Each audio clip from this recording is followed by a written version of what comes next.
बघा, राज ठाकरे काय म्हणतात त्याला महाराष्ट्रात काही किंमत नाही. मोरारजी देसाई नंतर गुजरात आणि महाराष्ट्राचं नेतृत्व त्यांना करण्याची इच्छा आहे. गुजरात आणि महाराष्ट्र एकाच वेळेला, गुजराती आणि पण त्यांना महाराष्ट्रात त्यांच्या पक्षाला फार स्थान आहे असं मला वाटत नाही. मोरारजी देसाई नंतर राज ठाकरेच. महाराष्ट्राच्या आणि मराठी अस्मितेच्या स्वाभिमानाविषयी त्यांच्या मनात नक्की काय आहे, आमच्या मनात शंका कायम राहिली. उद्धव ठाकरे हे महाराष्ट्राच्या स्वाभिमानाचा, अस्मितेचा प्रचार करतात. उद्धव ठाकरे यांची लढाई ही महाराष्ट्राच्या स्वाभिमानाची आहे. शरद पवार साहेबांची लढाई महाराष्ट्राच्या स्वाभिमानाची, हे लक्षात घ्या. हे दोन्ही पक्ष आणि दोन्ही नेते अगदी ज्या संघर्षात उतरलेले आहेत या महाराष्ट्रात, तो स्वतःच्या स्वार्थासाठी संघर्ष नसून ज्या पद्धतीनं गुजरातच्या दोन व्यापाऱ्यांनी आपल्या स्वार्थासाठी मुंबई आणि महाराष्ट्राची लूट चालवली, महाराष्ट्राच्या स्वाभिमानासंदर्भातले दोन पक्ष फोडले आणि हे महाशय जे आहेत हे त्यांच्या बाजूने उभे आहेत. आम्हाला मोरारजी देसाईंची आठवण झाली, आम्हाला मोरारजी देसाईंची आठवण झाली. हे दुर्दैव आहे. मला ते खूप महान नेते आहेत, मला त्यांच्याविषयी काय फार बोलायचं नाही. पण मी इतकं सांगेन, उद्धव ठाकरे यांच्यावर टीका करताना आपण थोडंसं भान ठेवा. ते शिवसेनेचे पक्षप्रमुख आहेतच, पण महाराष्ट्रावर दल्ला मारणाऱ्या, हल्ला करणाऱ्या गुजरातच्या दोन खतरनाक व्यापाऱ्यांविरुद्ध त्यांची लढाई सुरू आहे. ते आणि शरद पवार. कोणाला तरीही येणार आमची शिवसेना तिथे.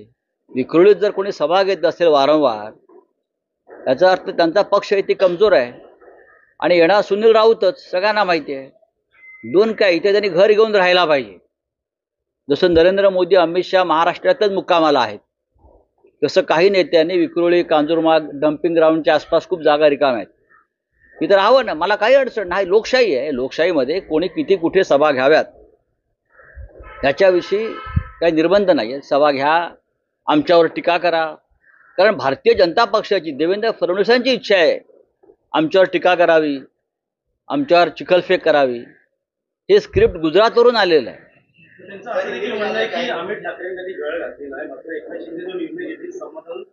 मला बघा असं आहे की कोणत्या पक्षानं कोणाला उमेदवारी द्यावी हा त्यांचा प्रश्न आहे, कोणी कुठे लढावा त्यांचा प्रश्न आहे. आम्ही त्याच्यावरती आमचं कोणते मत व्यक्त केलेलं नाही. आम्ही इतकंच म्हणालो की दादर, माहीम, प्रभादेवी येथे शिवसेनेचा जन्म झालेला आहे. ते शिवसेनेचं जन्मस्थान आहे. आम्हाला जन्मस्थान असं कोणाला देता येणार नाही. अनेक भावनिक विषय असतात राजकारणामधले, त्याच्यामध्ये दादर जिथे आम्ही शिवसेनेचा जन्म झाला, मग शिवतीर्थावर असेल किंवा 77A रानडे रोड हा शिवसेनेचा पत्ता होता तेव्हा, तर तिथे जन्म झाला शिवसेनेचा. आणि त्या विधानसभा मतदारसंघामध्ये आम्हाला लढावंच लागेल, एवढीच आमची भूमिका आहे. आता आणखीन कोणी लढत असेल इतर पक्ष, तर तो त्यांचा प्रश्न आहे. बताइए.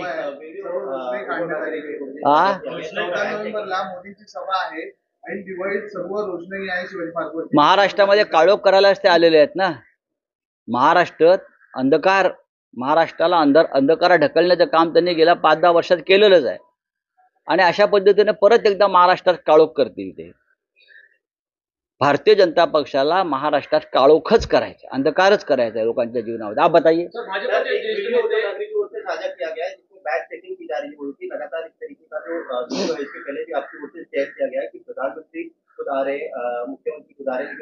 बात ऐसी है कि चुनाव इलेक्शन कमीशन जो है वो अपना काम करते रहते हैं, लेकिन महाराष्ट्र हो, झारखंड हो, पहले हरियाणा था, जम्मू कश्मीर, आप हमारे सामान का, हमारे हेलीकॉप्टर्स, हमारे प्राइवेट जेट, हमारी कार, सबकी जांच करते हो, हमारे घर तक पहुंचते हो. हमको कोई तकलीफ नहीं है. अगर आप ये काम निष्पक्ष तरीके से करते हो तो हमें कोई तकलीफ नहीं. लेकिन महाराष्ट्र के चुनाव क्षेत्र में जहां एकनाथ शिंदे, बीजेपी, अजित पवार चुनाव लड़ रहे, वहां 25-25 करोड़ पहुंच गए हैं. आपको मालूम है, मैंने पहले भी बताया था. हमने वीडियो भी दिखाए थे लोकसभा के चुनाव में, कैसे 20-20 बैग हेलीकॉप्टर से उतर रही है। क्या किया? आप हमारा सामान चेक करिए, लेकिन क्या आप एकनाथ शिंदे, देवेंद्र फडणवीस, अजित पवार, नरेंद्र मोदी, अमित शाह जी, उनके हेलीकॉप्टर्स, उनके कारों का काफिला रुक कर आप उनकी जांच करते हैं क्या? उसमें अंदर क्या है? चड्डी बनियान है क्या? सिर्फ क्या है बैग में उनके? देख लीजिए। महाराष्ट्र में जिस तरह से पैसे का डिस्ट्रीब्यूशन चल रहा है, क्या चुनाव आयोग के जो ऑब्जर्वर है उनको ये दिखता नहीं? हमने बार बार उनको बताया क्या हो रहा है कहाँ, लेकिन आप हमारी जो अपोजिशन के नेता है उनको रोकेंगे, उनका गाड़ी का काफिला रोकेंगे, उनके हेलीकॉप्टर रुकाएंगे। क्या करेंगे आप? कितने बार ही करेंगे? ठीक है, देख लेंगे। 2019 में ऐसी घटना हुई थी जब ओडिशा के आईएएस अधिकारी को सस्पेंड किया गया था। बात ऐसी है, प्रधानमंत्री का हेलीकॉप्टर अगर किसी ने चेक किया था उड़ीसा में तो उनको सस्पेंड कर दिया। क्या प्रधानमंत्री चुनाव आयोग के जांच के दायरे में नहीं आते क्या? प्रधानमंत्री, गृह मंत्री, केंद्रीय मंत्री अपने हेलीकॉप्टर से कुछ भी सामान लाकर लोगों में बांट सकते हैं क्या? और हमारे हेलीकॉप्टर, हमारे नेता का हेलीकॉप्टर, हमारा प्राइवेट जेट, आप जांच करते हो अंदर घुसकर, ये कौन सा निष्पक्ष कानून और न्याय है? सरकार पाडलं, जेलची धमकी आम्हाला देऊ नका असं मुख्यमंत्री म्हणतात, चळवळीतून आले. त्यांनी कोणतीही चळवळ केली नाही, त्यांनी फक्त पक्षात राहून वळवळच केलेली आहे. बरं का? त्यांनी एखादी चळवळ केली असेल तर त्यांनी समोर आणावं. ते वारंवार सांगतात मी बेळगावच्या आंदोलनात होतो. त्यांनी बेळगावच्या आंदोलनात ते कोणत्या तुरुंगात होते तो कागद समोर आणावा. 42 जण बेळगावच्या तुरुंगात होते, त्याच्यामध्ये एकनाथ शिंदेचं नाव कधीच आम्ही पाहिलं नाही. माझ्यावर बेळगावात 3 केसेस आहेत. ते त्यांच्याकडे बेळगाव म्हणजे सीमा भागाचं डिपार्टमेंट दिलं होतं मंत्रालयातलं. मला 3 वेळा तिथे अटक केली. मी त्यांना 4-10 वेळा फोन केला की मला अटक केलेली आहे, आपण मंत्री आहात या भागाचे, आपण या. त्यांनी कधीही बेळगावात येण्याचं धाडस दाखवलं नाही. ते काय सांगतात चळवळीच्या गोष्टी? स्वतःची कातडी वाचवून यांनी राजकारण केलं, फक्त पैशाचं, बाकी काही केलं नाही. याने कधीही कोणतंही आंदोलन केलं नाही, ते कधी तुरुंगात गेले नाहीत, याने कधी एक लाठी खाल्ली नाही. हे काय सांगतात शिवसेनेच्या संदर्भात त्यागातल्या गोष्टी? हे पोलिसांना आणि ईडीला घाबरून भाजपात गेलेले लोक आहेत. यांनी आता उगाच फुशारक्या मारून आहेत. चला, थँक्यू.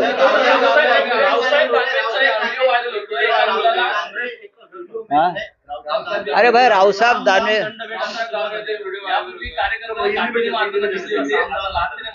आप उनके पार्टी के नेताओं को पूछो, ये आपके पार्टी की संस्कृति है क्या? आप उनकर जाकर पूछिए, आप एकनाथ शिंदे को पूछिए. हा, बघा, रावसाहेब दानवे यांच्याविषयी आता किती वेळा आम्ही याच्यावरती बोलायचं. तुम्ही त्यांच्या पक्षाचे जे नेते आहेत, देवेंद्र फडणवीस, त्यांना विचारा, कार्यकर्त्यांना अशा प्रकारे लाता घालताना तुम्हाला कसं वाटतंय? गारगार वाटतंय का? तुमच्या पक्षात कार्यकर्त्यांची काय भूमिका आहे?